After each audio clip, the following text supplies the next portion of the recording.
ढंटाना लो मैं आ गया। तो आज चैलेंज योर से डे 6। तो आज सबसे पहले मैं क्लास पे आके अपना वो रूटीन वार्म अप स्टार्ट किया, फिर स्ट्रेचिंग किया, फिर नी बेंड करके मैंने साइड स्ट्रेचिंग किया, जितना हो सके उतना अपने पैरों को पुश किया। फिर आज स्प्लिट ओपन किया। फिर मैं कोशिश किया कि अपनी लिमिट को थोड़ा सा पुश करूं। फिर मैंने पुशअप लगाई,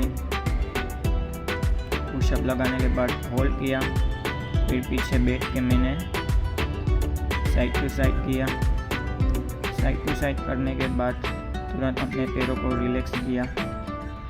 सेम प्रोसेस मैंने दूसरी बार किया, इतना हो सके उतना स्प्लिट ओपन किया, फिर पुशअप लगाए, फिर एल्बो को ज़मीन पे रख के होल्ड किया, फिर पीछे जैसे बैठा मेरे पाँव दर्द किए, फिर पैरों को एक साथ करके थपथपाया, फिर पैरों को मैंने रिलैक्स किया।